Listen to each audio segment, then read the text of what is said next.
This is Shoresides Broadcasting from Working Narrative Studio. Shoresides is a real people media project. Coming up next, a Shoresides news special where we capture the stories of your coastal neighbor.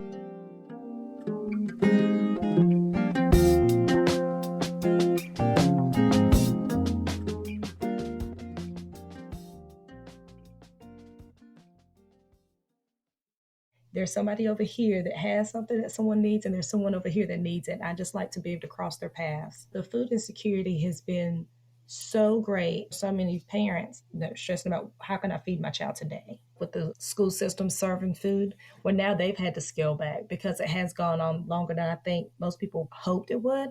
So now they're not feeding at the schools every day. They're feeding twice a week. The pantry, everything is free. It's always there. So it kind of mitigates the shame of having to go and ask for help because there's nobody there really saying, hey, only take this amount, only get this.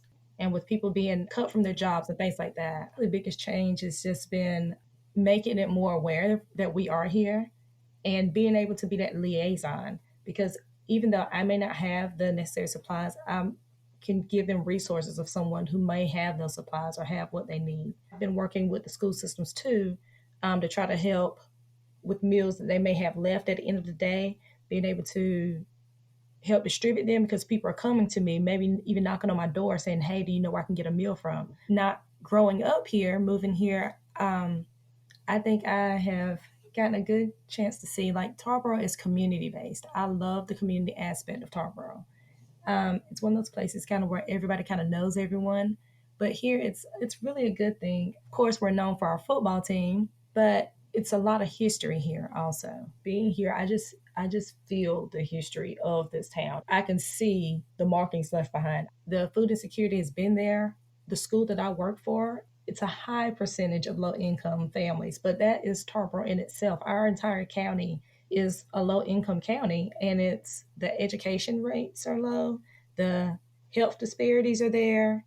Just the overall socioeconomic status here is just, it's scary to really think about because, like I said, people get so caught up in their own thing. So when we're forced to stop and slow down and really see what's going on around us, I've heard several people say, I did not realize that so many children needed this food, or I just didn't realize. Like, I think it's just brought a lot more awareness to the situation because it's been there. It's really sad, but I think the community itself has done a great job with trying to mitigate those issues and help each other out. And people are growing gardens and dropping off produce to seniors and people that they know that has families. A lot of the food pantries that per se had to close because it was an indoor facility were able to donate some things, or just the community came together and started trying to make sure the pantry had the essential things in there. When I first started, I just wanted this thing to be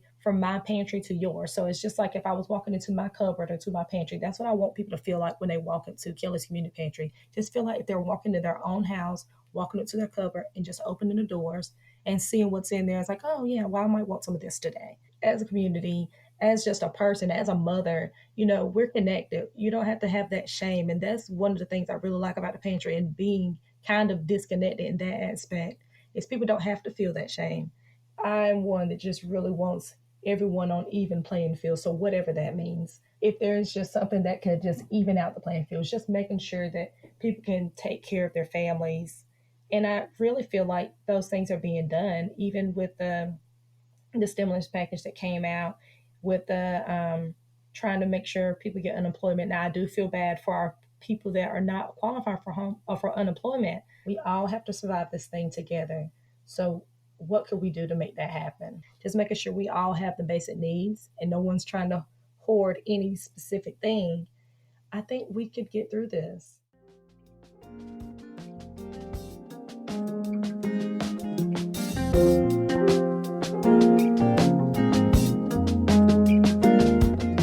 You've been listening to a Shoresides News Special, sponsored in part by NC News Lab. Shoresides is a local journalism project serving coastal North Carolina and beyond. Thanks for listening.